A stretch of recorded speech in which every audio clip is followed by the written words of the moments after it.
Senhor Jesus, amém. Senhor Jesus, vamos fluir um pouco invocando o Senhor?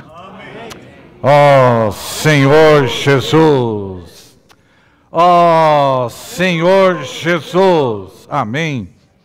Ó Senhor Jesus, flua essa noite. Senhor, flua mais um pouco, a partir do trono. Ó, flua para nós. Esse ministério dessa corrente viva, que possa nos alcançar essa noite. Senhor, dê-nos luz na Tua palavra, que nós possamos desfrutar de Ti. Ó Senhor Jesus, guarde o nosso ouvido, guarde o nosso falar. Senhor, nós Te amamos, amamos o Teu fluir. Amém.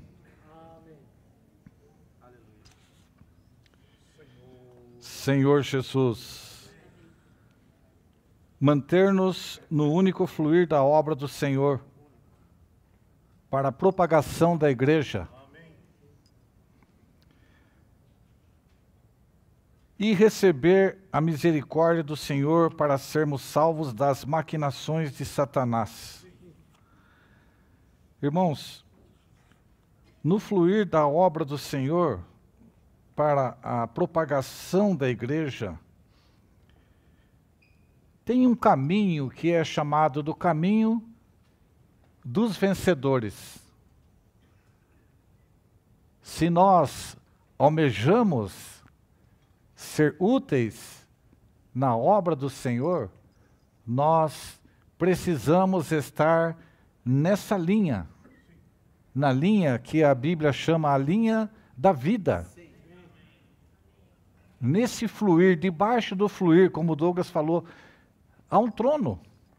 Nesse trono está o Cordeiro como a lâmpada e Deus como a luz, e dali flui. Senhor Jesus, que nós possamos estar no fluir essa noite. Esse fluir, ele cumpre a vontade de Deus. E esse fluir, para que a vontade de Deus seja levada a cabo, esse fluir, ele produz vencedores. Amém? Amém. Se nós estivermos essa noite debaixo desse fluir, recebendo o que sai do trono de Deus, que a nossa vida cresça mais um pouco essa noite, que nós almejemos ser tais vencedores, porque, irmãos, os vencedores, eles são necessários para introduzir o reino, para derrotar o anticristo, para fazer Satanás cair dos ares. O Senhor precisa de vencedores. O melhor lugar que nós podemos estar para sermos vencedores é no fluir da vida divina. Só há um fluir. Esse fluir é o fluir da vida divina. Por que que Deus precisa? Por que que nesse fluir Ele produz vencedores? Ele produz os seus valentes. Porque a história humana é uma casca de uma noz, né? Mas a história divina é o caroço caroço não, como é que chama? É amêndoa. A história divina sempre está caminhando.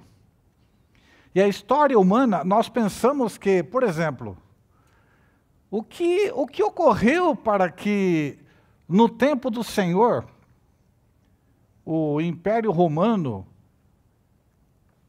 fez com que as estradas aparecessem, com que todo mundo quase fosse, né? Vamos dizer assim, foi a internet daquela época, né? Tinha alcance em todos os lugares.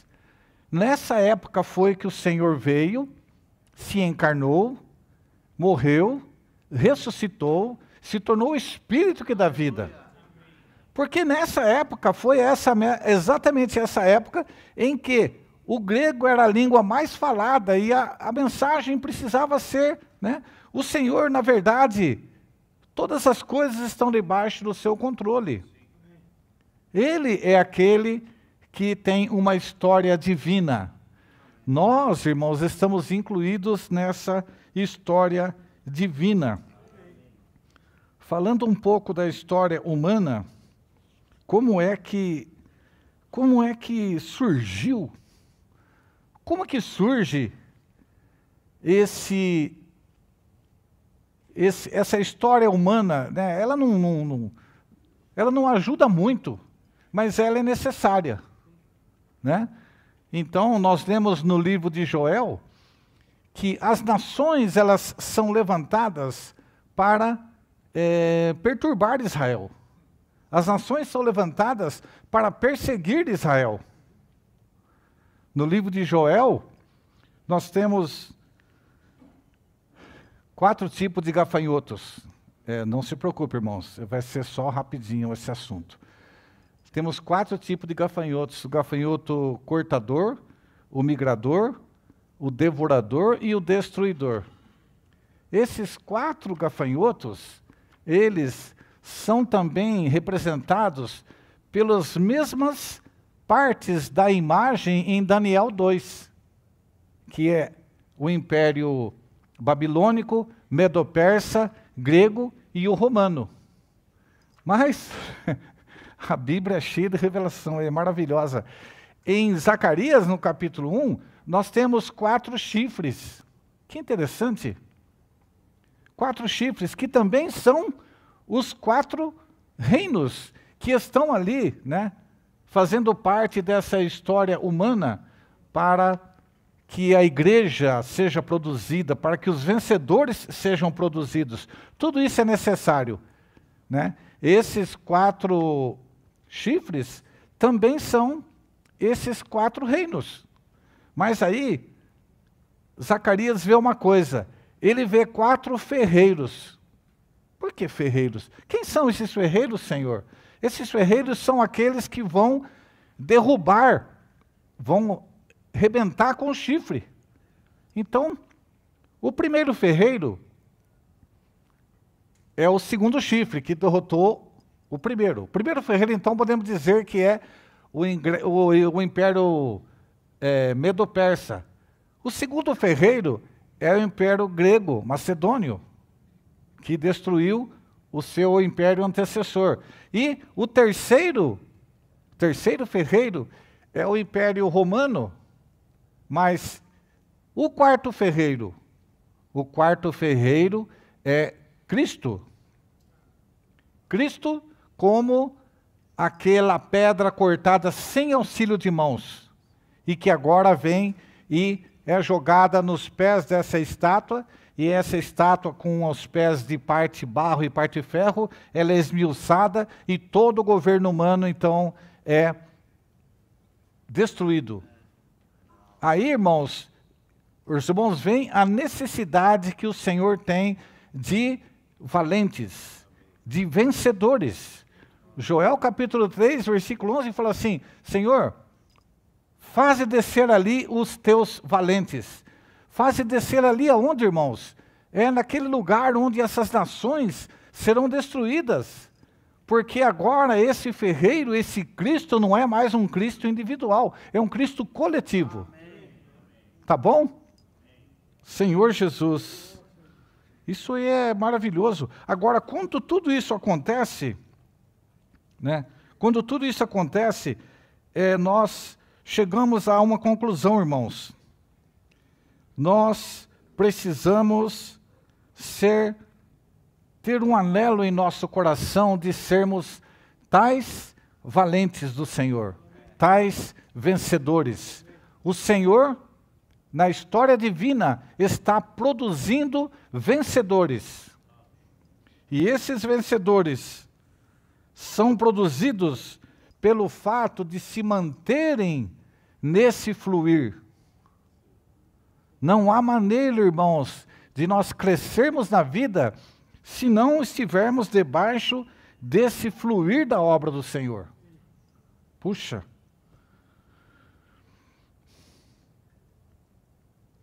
Eu vou ler a nota, opa, desculpa. Vamos ler comigo o título dessa mensagem?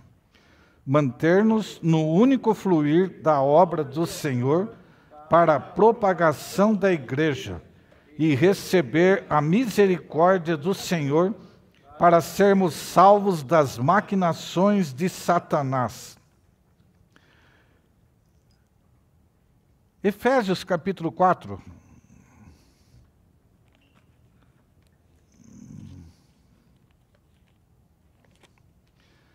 Efésios capítulo 4 fala assim, versículo 4. Um só corpo e um só espírito, como também fostes chamados em uma só esperança do vosso chamamento. Perceberam? É sempre um. E o Senhor fala, edificarei a minha igreja. É uma só igreja. Um só Senhor. Uma só fé. Um só batismo. Um só Deus e Pai de todos, o qual é sobre todos, por meio de todos e está em todos. Irmãos, você acha muito dizer que há um único fluir? Será que nós estamos exagerando quando afirmamos que há apenas um fluir? Quantos tronos existem? Um trono. No trono está o cordeiro como a lâmpada. Há um cordeiro. E no cordeiro está Deus como luz. Há um só Deus. Eu acho que todos nós devemos ficar claros esta noite. Se há um só corpo, deve haver apenas um fluir para esse corpo. Amém. Se há um bebê sendo gerado, só existe um cordão umbilical levando os nutrientes para aquele bebê. Se há o corpo de Cristo sendo gerado, só pode haver uma corrente divina. Amém. Um fluir da comunhão.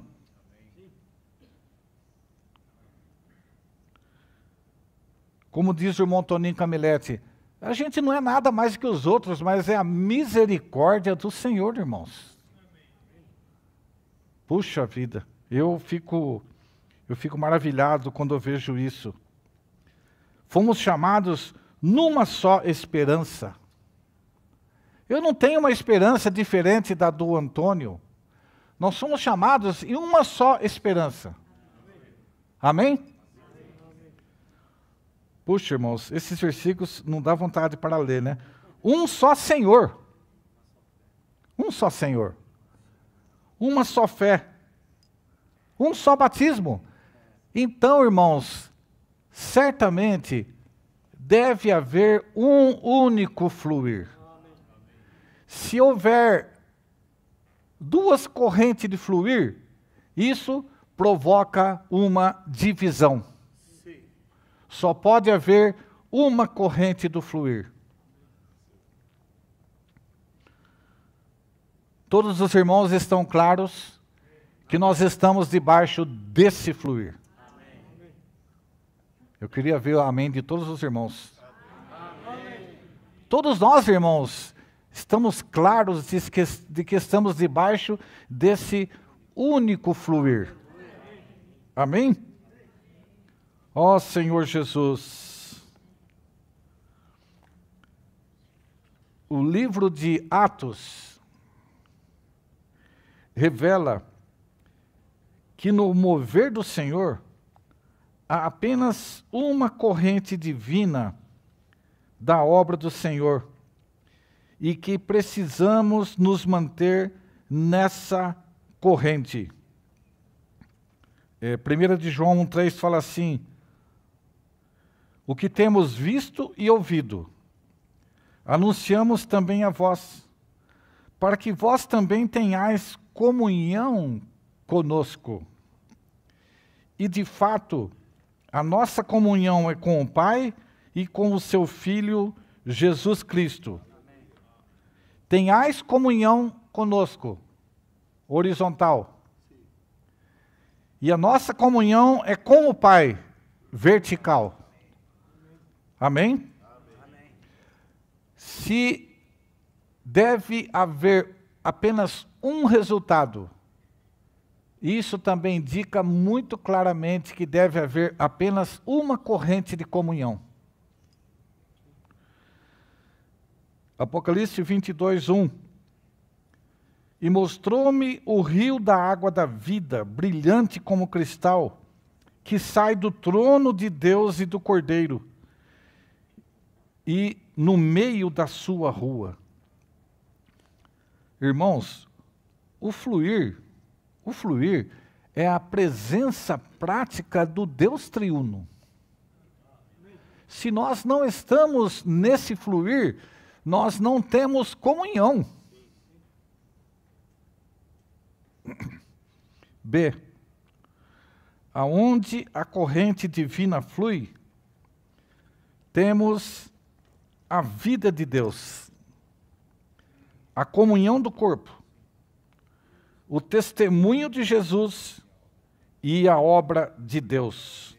Os irmãos desculpem, eu vou ler o dia 1, porque é imperdível esse texto. Não vou ler tudo, não.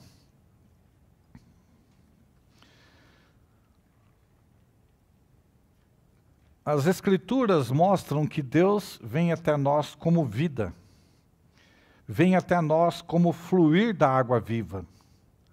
As Escrituras dizem que quem tiver sede pode vir ao Senhor e beber de graça a água da vida. Apocalipse 22, 17. E que na eternidade o Senhor será o nosso pastor que nos guiará às fontes da água da vida. Apocalipse 7, 17. A água da vida é o próprio Deus como nossa vida. Bebemos dele, desfrutamos as suas delícias e ficamos satisfeitos com a sua gordura. A corrente da água viva flui do trono de Deus e do Cordeiro.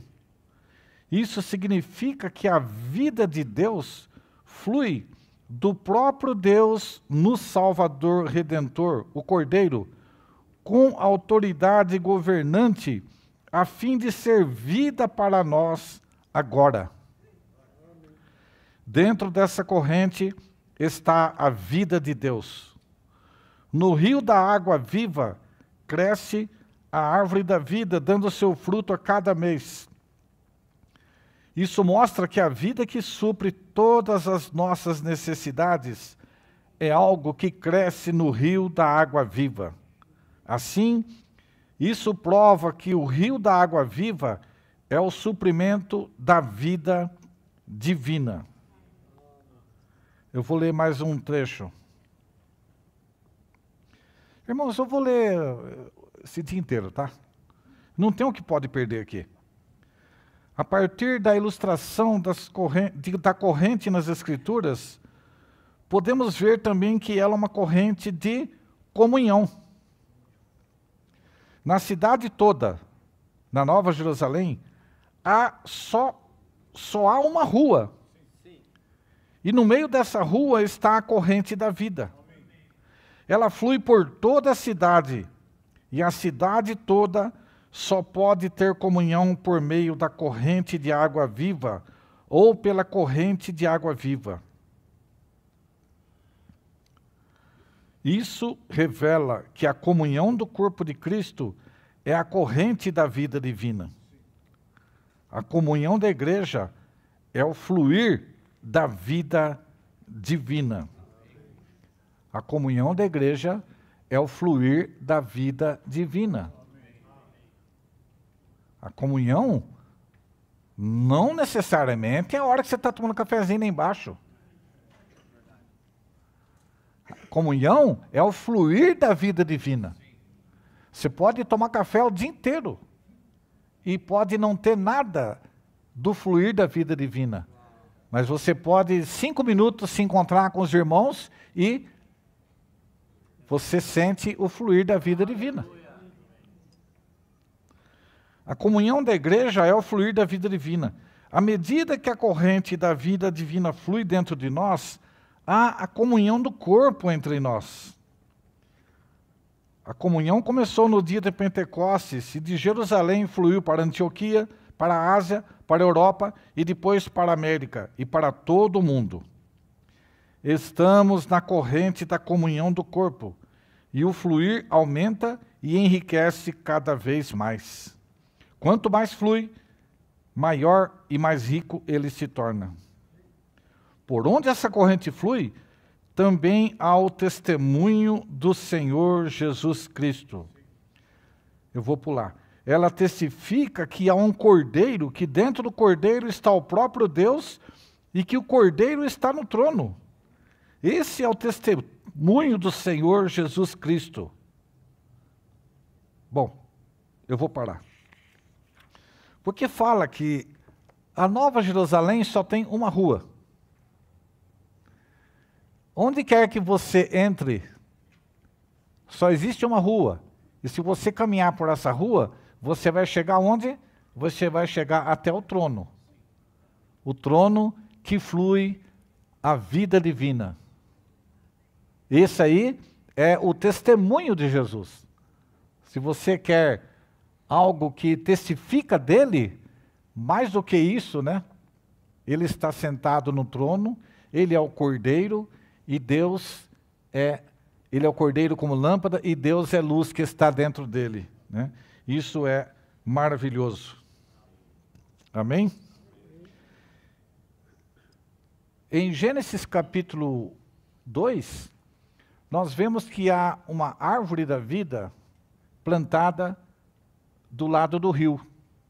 E esse rio, né? Esse fluir, ele produz ouro, bidélio, que é um tipo de pérola, e pedras preciosas.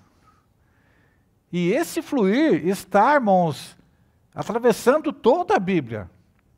E quando ele chega em Apocalipse 21 e 22, nós temos a Nova Jerusalém. Na Nova Jerusalém também há ouro, pérola e pedras preciosas. Então o fluir desse rio produz os materiais. Quando nós estamos no fluir desse rio, no fluir dessa vida, nós somos constituídos, somos transformados em pedras preciosas para o edifício de Deus.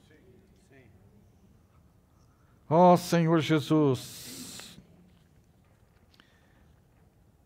eu sinto muito, irmãos, às vezes a gente não sabe se expressar. Eu gostaria que os irmãos provassem e testificassem aquilo que eu estou falando, que nós estamos hoje num fluir. Amém. Esse fluir é o fluir da vida divina. Amém. Esse fluir produz comunhão. E esse fluir resultará na Nova Jerusalém. Amém. O Senhor Jesus disse em João 7, se alguém tem sede, venha a mim e beba. Quem crer em mim, como diz a Escritura, do seu interior fluirão rios de água viva. E no capítulo 4 ele fala, aquele que beber dessa água tornará a ter sede, mas aquele que beber da água que eu lhe der, nunca mais terá sede, para sempre. Pelo contrário, a água que eu lhe der será nele uma fonte a jorrar para a vida eterna.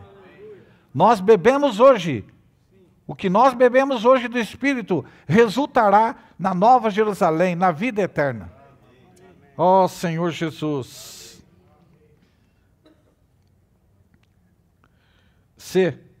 Quando damos ao Senhor a preeminência em todo o nosso ser, tomando como nosso primeiro amor, ele se torna o fluir divino para nós, fluindo em nós e a partir de nós como as primeiras obras. As primeiras obras são aquelas que são motivadas pelo Senhor como nosso primeiro amor, que emanam dele e o expressam. Somente as obras que são motivadas pelo primeiro amor são ouro, prata e pedras preciosas. Eu lancei o fundamento. Agora cada um veja como edifica sobre ele. Se o que você edificar for ouro, prata e pedras preciosas, o fogo vai provar. Se for madeira, feno e palha, vai ser consumido pelo fogo. Né? E como que nós sabemos, né? Como nós sabemos que as nossas obras são feitas em Deus? Por quê? Apocalipse 2,4 diz, ele fala, né? Tenho, porém, contra ti que abandonaste o teu primeiro amor. Então nós, de forma alguma, irmãos, podemos abandonar o nosso primeiro amor, porque o primeiro amor é aquele que produz as boas obras. Ouro, pratas e pedras preciosas. O versículo 5 diz, lembra-te, pois, de onde caíste, arrepende-te e pratica as primeiras obras. Senão venho a ti e removerei do seu lugar o teu candelabro, a não ser que te arrependas. Tomara que nenhum de nós, essa noite, tenha algo do que se arrepender. Mas se tiver, se arrependa. Lembra-te, pois, de onde caíste, arrepende-te. Ó Senhor Jesus, o Senhor é maravilhoso. O fluir da vida divina que começou no dia de Pentecostes e que tem fluído por todas as gerações até hoje, é uma única corrente para a meta de Deus de edificar a igreja para a sua expressão. Como que esse fluir, ele gera, né? A maneira do rio de fluir, ela é uma figura maravilhosa que está encontrada em Ezequiel 47. Os irmãos se lembram, mas eu vou ler os versículos. Depois disto, o homem me fez voltar à entrada do templo, e eis que saíam águas de debaixo do limiar para o oriente, porque a face da casa dava para o oriente, e as águas vinham de debaixo do lado direito da casa, do lado sul do altar. E me levou pela porta do norte e me fez dar uma volta por fora, até a porta exterior que olha para o oriente. E eis que corriam águas do lado direito. Saiu aquele homem para o oriente, tendo na mão um cordel de medir, mediu 1000 côvados, e me fez passar pelas águas. Águas que me davam pelos tornozelos, artelhos, né? Mediu mais 1000 e fez passar, era água que davam pelos joelhos. Mais 1000 e me fez passar pelas águas que me davam pelos lombos. Mediu mais 1000 e já era um rio que eu não podia atravessar, porque as águas tinham crescido, águas que se deviam passar a nado. E me disse, viste, filho do homem? Então me levou e me tornou a trazer à margem do rio. Tendo eu voltado, eis que à margem do rio havia grande abundância de árvores de um e de outro lado. Então me disse, estas águas saem para a região oriental e descem a campina e entram no mar morto, cujas águas ficarão saudáveis. O fluir da corrente divina é para nos curar. O fluir da corrente divina torna saudáveis as águas do mar morto. Toda criatura que vive em enxames viverá por onde quer que passe esse rio, e haverá muitíssimo peixe. E aonde chegarem essas águas, tornarão saudáveis as do mar, e tudo viverá por onde quer que passe esse rio.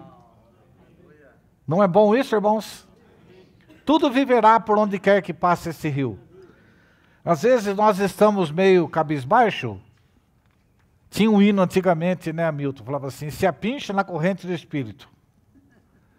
Se joga na corrente do Espírito. Aí você vai acordar. se joga na corrente do Espírito e você vai ficar saudável. Se apincha, se joga na corrente do Espírito e você vai se multiplicar. Ó Senhor Jesus. Irmãos, junto ao rio, as ribanceiras de um e do lado do outro, nascerá toda sorte de árvore que dá fruto para se comer. Não fenecerá a sua folha, nem faltará o seu fruto. Nos seus meses produzirá novos frutos, porque as suas águas saem do santuário. O seu fruto servirá de alimento e a sua folha de remédio. Irmãos, na Bíblia, medir é tomar posse. Certo? Então, não vamos perder tempo hoje. Vamos tomar posse. O rio está fluindo. Se a água está batendo lá no meu tornozelo é lá embaixo, né? Não é porque eu confundo com o cotovelo. Se a água está batendo no meu tornozelo, eu ainda consigo andar e movimentar bastante, porque eu tenho liberdade. Se bate no joelho, já não é tão fácil. Se bate no lombo, você vai bem mais devagar. Ou seja, não aonde quero ir, mas aonde quer Jesus. Você não tem mais liberdade porque o Espírito te leva por esse fluir. E quando chega então que você não pode mais andar, você tem que nadar. Né? Isso será maravilhoso. O dia que nós estivermos nadando nesse rio. Você não tem escolha. Senhor Jesus. O Coríntios Romano 2 fala assim: o princípio básico da igreja é que ela é eterna e universal. Logo, a igreja deve se propagar constantemente na terra. O crescimento e a edificação da igreja são baseados na propagação.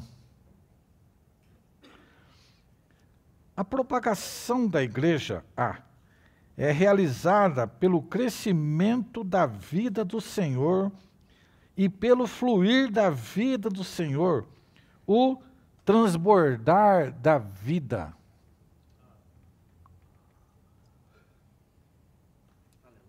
O irmão Sherman tinha uma frase: nós não trabalhamos por demanda. Você não pode ir onde o Espírito Santo já não está. A propagação da igreja é realizada pelo crescimento na vida do Senhor. À medida que a vida cresce, ela transborda e ela consegue, ela consegue cativar.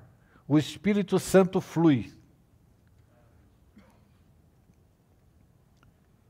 E pelo fluir da vida do Senhor, o transbordar da vida. Alguns versículos tem aqui. Atos 5:20 fala assim: ide, e apresentando-vos no templo, falai ao povo todas as palavras desta vida. Que interessante. Falai ao povo as palavras desta vida. Crescia a palavra de Deus. Olha, a palavra de Deus cresce. Então, no fluir da vida divina, a palavra cresce. E o número dos discípulos se multiplicava grandemente em Jerusalém, e uma grande multidão de sacerdotes obedecia à fé. Apocalipse 12:24. Mas a palavra de Deus crescia e se multiplicava. 19:20. Assim, a palavra do Senhor crescia poderosamente e prevalecia. Então, é muito claro que a propagação da igreja é realizada pelo crescimento da palavra. É ou não é? Amém.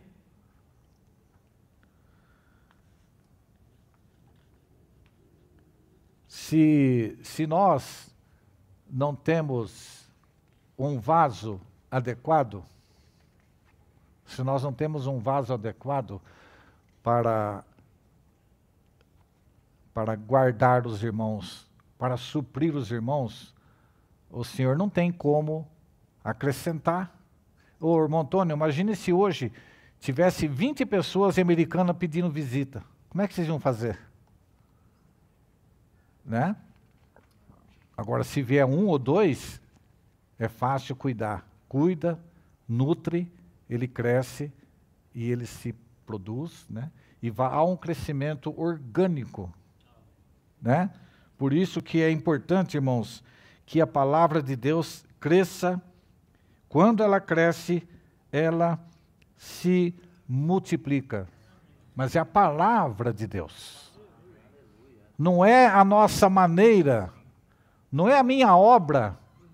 A partir de agora eu vou fazer assim.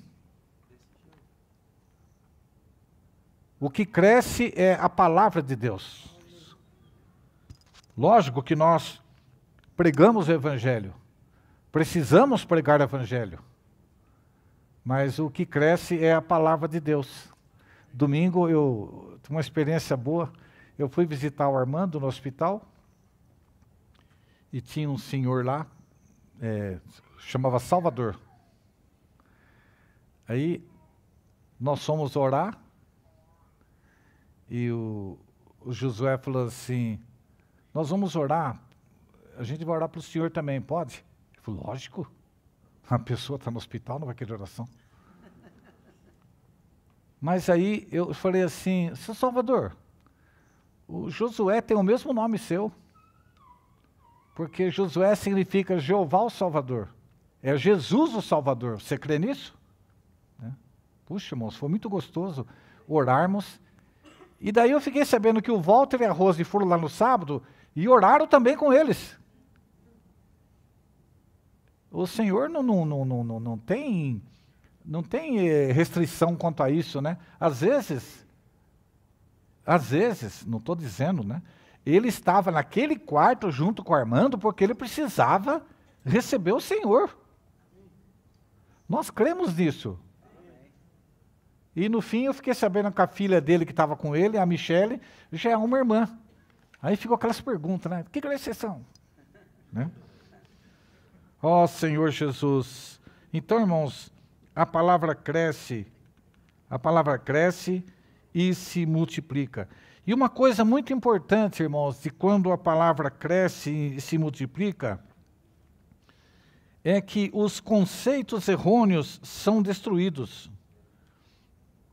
Independentemente de serem regionais, raciais ou mutuamente discriminatórios, é por meio da expansão que toda a nossa inflexibilidade é eliminada. Aí, nós temos aqui vários pontos mostrando-nos, né, o que precisa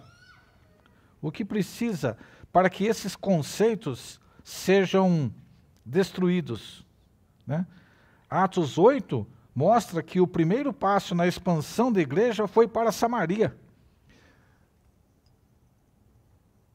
Isso foi um choque para os irmãos de Jerusalém. Eles achavam que a igreja era dos judeus. E quando os samaritanos, que o samaritano é uma raça misturada de judeu e gentil, quando os samaritanos receberam o Senhor, eles ficaram alegres. Ué, quer dizer, até para o samaritano agora o Espírito desce? Eles ficaram, quer dizer, achei que era só um privilégio nosso, mas não, para o samaritano também. Ó Senhor. E depois foi para a Etiópia. Quando Filipe estava, o Espírito Santo falou assim, Filipe, vai para o deserto, no caminho de Gaza. E ele foi, e ele encontrou essa carruagem desse eunuco. Interessante, irmãos. A pessoa, quando ama a palavra de Deus, o Filipe ouviu o eunuco ler a Bíblia. Né? Então, ele não estava assim, e vos revestiste do novo homem que está sendo renovado para o pleno conhecimento. Ele não estava assim. Ele estava lendo, e vos revestistes do novo homem. Irmão, ele estava numa carruagem, Filipe correndo do lado dele e escutou ele ler o profeta Isaías. Aí ele chegou e falou assim, você está entendendo o que você está lendo? Eu falei, como é que eu vou entender se ninguém me explicar? Então sobe aqui. Subiu, resultado, foi batizado. Agora, os conceitos daqueles judeus começaram a cair por terra, porque o eunuco era da África, era um etíope. É ou não é? Ó Senhor Jesus. Eu vou ler só alguns versículos de Atos capítulo 8. E Saulo consentia na sua morte. Naquele dia levantou-se grande perseguição contra a igreja que estava em Jerusalém. E todos, exceto os apóstolos. Isso aqui é muito importante. E todos, exceto os apóstolos. O que a gente acha, Caio? Se alguém vai pregar evangelho, vai apontar por dedo. Vai ser os irmãos que compartilham. Vai ser os irmãos de frente. Costumam falar irmão de frente, né? Mas aqui fala que exceto os apóstolos. Quer dizer que a propagação se deu por meio dos irmãos que foram dispersos. E, mais ainda,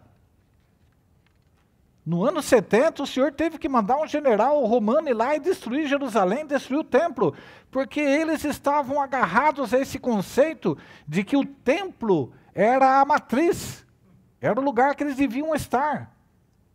Eles, assim, não entenderam muito essa transição do Antigo para o Novo Testamento. O Senhor precisou agir dessa forma. O Senhor Jesus, em João capítulo 4, conversando com a mulher samaritana, ele já falou isso. Né? Senhor, nossos pais adoraram nesse monte, mas vocês dizem que em Jerusalém é o lugar que se deve adorar. Onde que eu vou? Nem nesse monte, nem em Jerusalém. Né? O Senhor já acabou ali com essa raça de samaritano. Né? Nem nesse monte e nem em Jerusalém. Mas os discípulos ainda não estavam muito claros sobre isso. Né? Em Atos 9, mostra que Deus escolheu Paulo, o que contraria o conceito humano. O nosso conceito humano limitado e errôneo precisa ser quebrado e destruído pela expansão da igreja. Devemos crer que uma pessoa pode perseguir a igreja numa ocasião e pregar o evangelho depois. Isso é o que aconteceu com Paulo. Ananias ficou até temeroso. Senhor, eu tenho ouvido de muitos que esse homem aí assola a sua igreja. Não vai, porque ele é para mim um vaso escolhido. Acabou. Né? Mas então, irmãos, os irmãos veem que em Atos capítulo 10, eu vou ler aqui. Atos 10 indica que o mover evangelístico do Senhor na terra está sob a sua administração no trono, no céu, e que o evangelho precisa ser propagado aos quatro cantos da terra habitada para juntar todo tipo de pessoas impuras, pecaminosas, purificando-os com o sangue redentor de Cristo. Aí foi aquele caso, né, de Pedro, estava orando e um lençol foi baixado na frente dele. Pedro, mata e come. Eu nunca comi coisa imunda. Então o Senhor ali estava mostrando para ele que não existe mais judeu puro. Todos agora são puros diante de Deus. Olha, o que Deus purificou, né, não considere imundo. A maneira como o evangelho foi avançando, esses conceitos todos foram sendo quebrados. Em Atos 13, na igreja em Antioquia, 5 profetas, né? Não importando a sua origem racial, nada, porque ali tinha Níger, bom, eu vou ler, Barnabé, Simeão, chamado Níger, Lúcio de Cirene, que era uma cidade também da África, Menahem, que foi criado com Herodes, que certamente era alguém importante e não fosse da raça dos judeus, né? A quem os apóstolos puseram o nome de Barnabé, e José, que significa o filho de consolação, levita natural de Chipre. Então, esses irmãos todos foram levantados para que pregassem o evangelho. E, mais ainda, eles orando, o Senhor falou, me separai agora a Barnabé e Saulo para a obra que os tenho chamado. Né? O Senhor chamou, não tem conversa. Por meio desses 5 membros do corpo de Cristo, fiéis e buscadores, o Senhor deu um grande passo para separar Barnabé e Saulo para a sua obra e mover para propagar o evangelho do seu reino ao mundo gentil. G. Em sua primeira viagem para propagar o evangelho, o apóstolo Paulo foi para Chipre e para a Ásia Menor para estabelecer muitas igrejas locais. Aí, na segunda viagem, Marcos abandonou Barnabé e Paulo e depois surgiu aquela contenda, né? E Paulo achou que não era justo levar Barnabé, que os tinha deixado. E por causa disso, Barnabé se separou de Paulo. Se você ler a história, Barnabé ele foi para outras regiões. Se eu não me engano, foi para a região ali do Oriente Médio, da Índia. Ele foi para pregar o evangelho. Mas a Bíblia fala alguma coisa de Barnabé?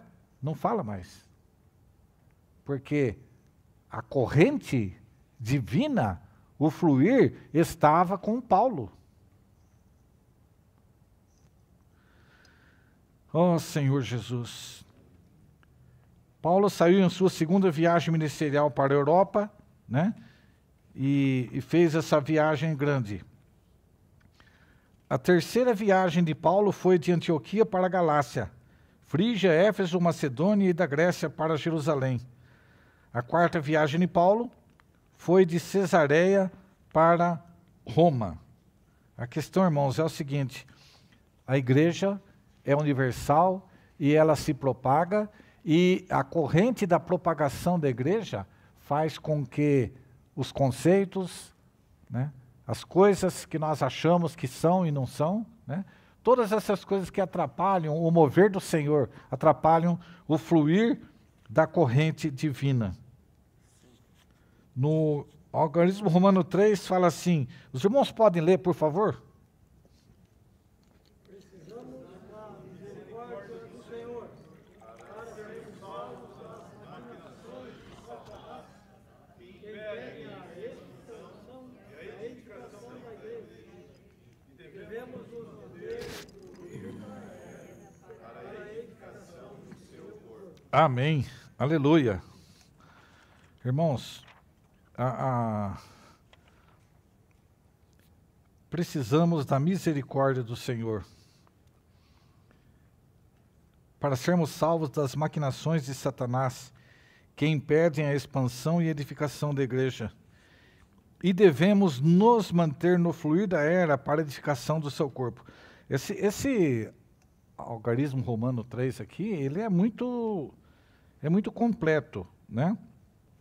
O irmão diz o seguinte, que nós precisamos, irmãos, da misericórdia do Senhor. Sabe por quê? Existem 3 coisas que impedem esse fluir. Ambição pessoal. Ambição pessoal. Relacionamento natural. No caso de Barnabé e o seu sobrinho Marcos, né? E ofensas não perdoadas. Esses três impedimentos para o fluir, nós precisamos tratar, porque essas são as maquinações de Satanás, irmãos, que impedem a expansão e a edificação da igreja. O assunto é muito sério. Ambição pessoal, né? Senhor, tem misericórdia de nós. Relacionamento natural e ofensas não perdoadas. Mas, se nós temos a misericórdia do Senhor... Sabe por que, irmãos, eu falo, precisamos da misericórdia do Senhor? Porque, se você olhar os irmãos que pararam de se reunir, há 10 anos atrás, 15 anos atrás, ele também nunca pensava que estaria nessa situação. Certo? A não ser que o seu coração já tivesse contaminado com alguma ambiçãozinha oculta lá, né? Mas a maioria dos irmãos tem um coração simples, quer se manter na vida da igreja tranquilo, e do nada acontece alguma coisa que faz com que o fluir barre. A sua vida começa a secar. Que o Senhor tenha misericórdia de nós, irmãos. Amém? Isso tudo impede a expansão e a edificação da igreja. Temos de ser salvos das ordenanças exteriores e mortas, das opiniões humanas e do ego com seus velhos conceitos. Quem receber a misericórdia do Senhor será salvo nessas questões. Quantos somos salvos é o quanto a igreja pode ser edificada. Já pensou? O quanto somos salvos? Nós temos, não vou citar o lugar, mas tem situação em que havia problemas corriqueiros, mas aquilo ali impedia a bênção do Senhor, impedia o fluir. E de repente os irmãos tiveram comunhão, oraram juntos, se perdoaram uns aos outros, e aí a igreja começou a ter o fluir. Então, irmãos, não é pouca coisa nós termos uma ofensa não perdoada, algum problema de relacionamento pessoal, afetivo, né? Que o Senhor guarde, que o Senhor guarde cada um de nós e guarde o nosso coração, né? Para que nós sejamos salvos. Quantos somos salvos, é o quanto a igreja pode ser edificada. Amém? Senhor, não acaba coisa aqui? Eu vou pular, irmãos, porque aqui começa falando sobre as lições. Eu vou ler o B. Temos de aprender com a lição de Pedro para sermos salvos dos véus das nossas tradições religiosas e experiências antigas, a fim de termos e vivermos a visão da economia eterna de Deus e a verdade do Evangelho. Então, Pedro foi alguém que foi salvo dessa tradição pelo fato de o Senhor dar a visão daquele grande lençol para ele. Mas agora, temos de aprender a lição de Barnabé para sermos salvos das nossas opiniões humanas e relacionamentos naturais. Temos de aprender com a lição de Apolo para sermos salvos de um ministério que carece de uma revelação completa da economia neotestamentária de Deus e de não sermos totalmente um com o ministério da era. 1 Coríntios 16, 12 fala assim: acerca do irmão Apolo, muito lhe roguei que fosse até vós em companhia dos irmãos. Mas, de modo algum, era vontade dele ir agora, porém, quando tiver oportunidade. Os irmãos acham que Apolo agiu certo? Eu acho que Apolo devia ouvir o corpo, né? Ele devia ter ouvido o irmão Paulo, que era um irmão mais experiente, porque Apolo, vocês lembram, né, que quem que deixou ele acurado sobre o assunto da economia de Deus foi Priscila e Áquila, né? Foi Priscila e Áquila. Então, Apolo, ele carecia dessa revelação, né? E carecia também de ser um com o ministério da era. Ó Senhor Jesus, irmãos, vamos todos atentar para isso, né? Quando temos comunhão, quando temos algo, e algum irmão vier falar para nós, depois, irmãos, eu vou ler o testemunho do irmão Witness Lee, os irmãos vão ver o que é alguém que segue o ministério da era. Temos de aprender com a lição de Paulo em Atos. Atos também. Paulo também, ele queria se estabelecer ali, até que o Espírito Santo deu um sonho para ele, ó, venha para Macedônia para nos ajudar, né? Ele queria permanecer ali, né? Mas precisamos antes, irmãos, praticar a vida do corpo. G. Temos de aprender com os erros do Tiago e a mistura devastadora da igreja em Jerusalém.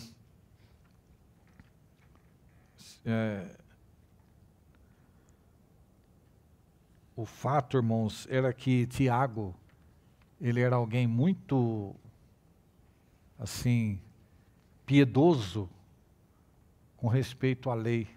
Ele falava sobre a lei. Olha, quantos judeus que há, e todos são zelosos pela lei. Irmãos, isso é uma infelicidade danada, né? Já pensou? Nós nos reunimos aqui e chega algum irmão para nos visitar e a gente fala assim, olha, quantos irmãos estão aqui e todos são zelosos da lei. Nós guardamos o sábado, nós cumprimos votos.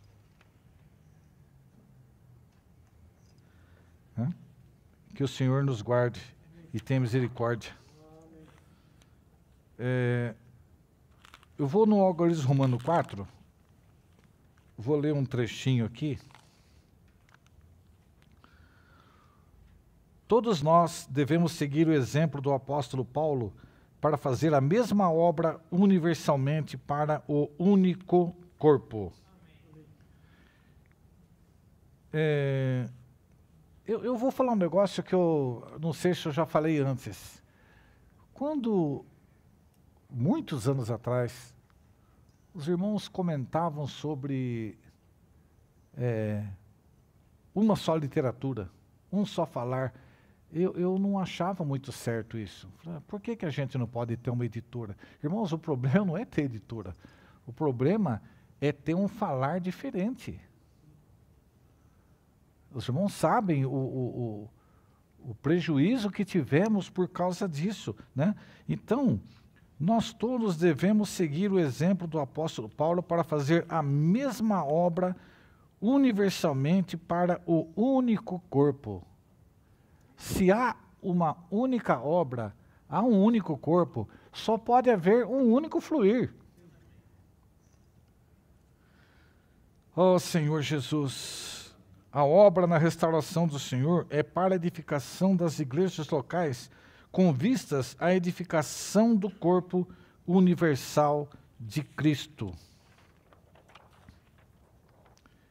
Eu vou ler um trechinho aqui do assunto que nós lemos segunda-feira.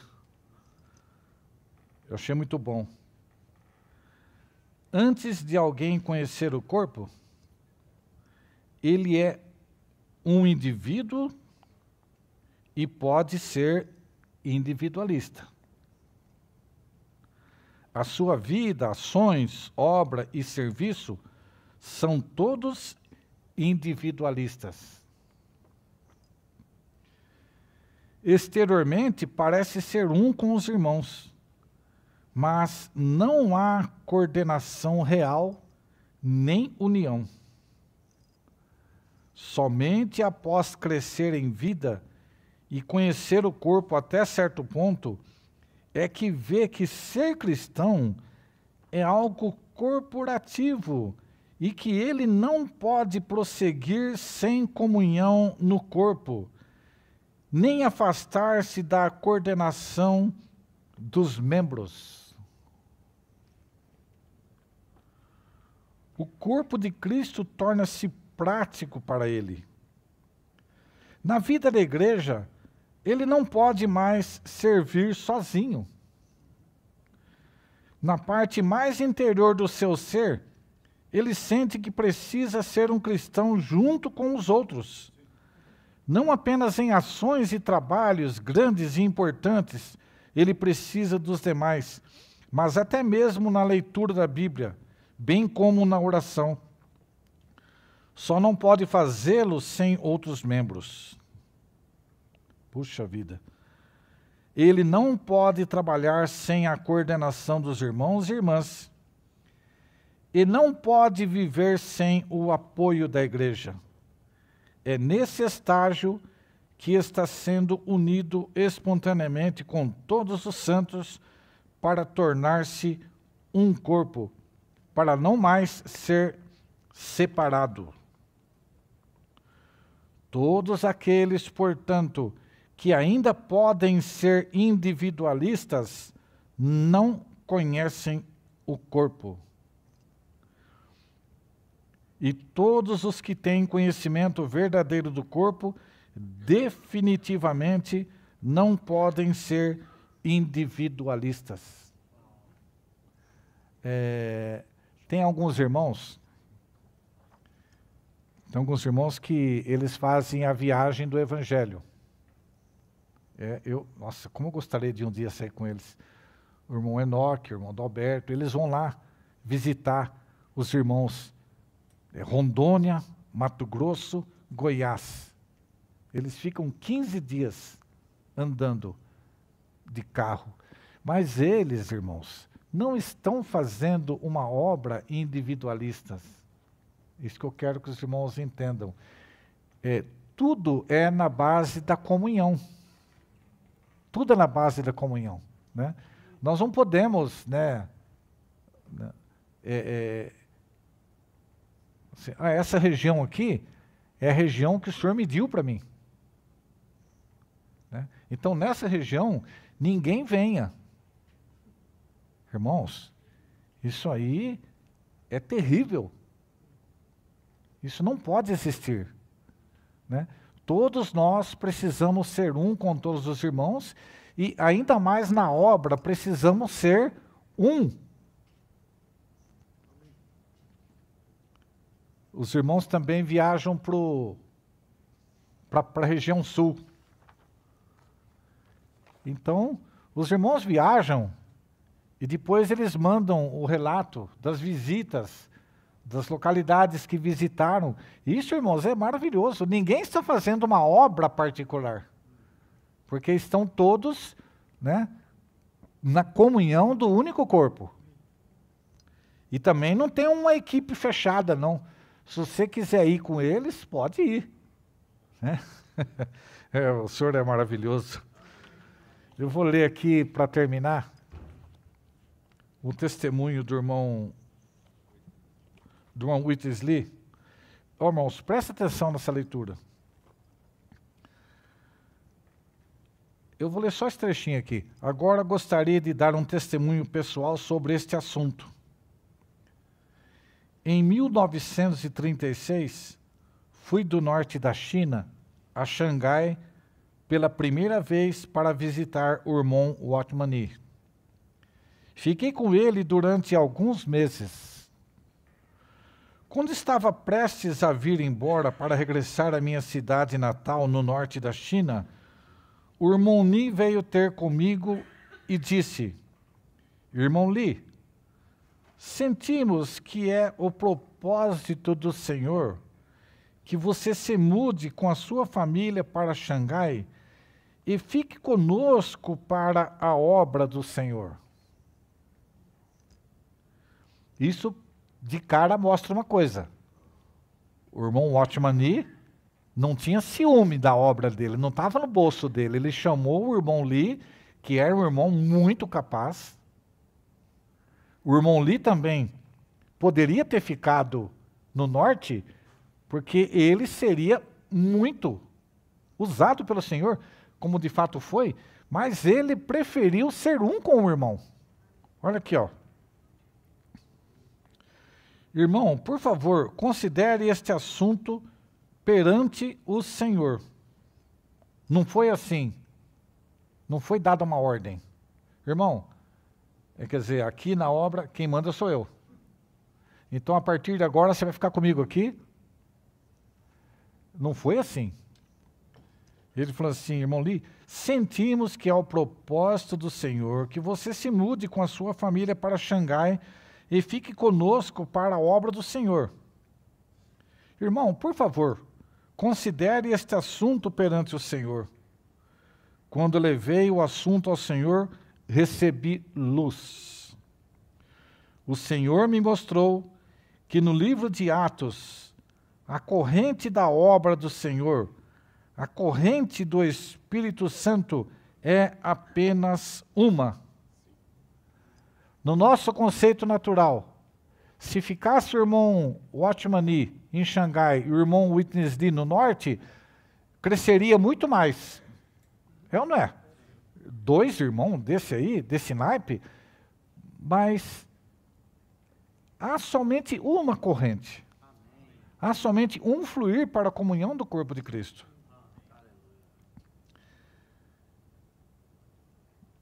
O Senhor me mostrou que no livro de Atos, a corrente da obra do Senhor, a corrente do Espírito Santo é apenas uma. Ele mostrou-me que em Atos havia apenas uma linha no mapa, que começava em Jerusalém, passava a Antioquia, de Antioquia passava a Ásia e da Ásia a Europa.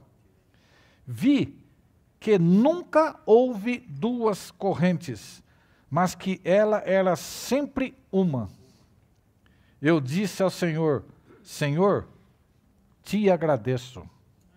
Nunca poderá haver 2 correntes da tua obra na China. No meu conceito, quanto mais, melhor. Né? Nossa, que perda, né? 2 mão de obra tão preciosa dessa junto. Por que não vai um para cada lado? Nunca poderá haver 2 correntes da tua obra na China. Se for feita alguma coisa por ti, ou por meio de ti no norte da China, então, primeiro tenho de ir a Xangai e ser mesclado na única corrente, para que dali algo flua para o norte da China. Assim, haverá apenas uma corrente. No dia seguinte, o irmão Nee veio visitar-me e eu lhe disse, irmão, estou elucidado quanto a este assunto. Tenho de fazer aquilo que me sugeriu. De hoje em diante, vou trabalhar com você em Xangai. Precisa mais alguma coisa? Né? Os irmãos não acham que o irmão Lee era capaz de tocar a obra sozinho no norte?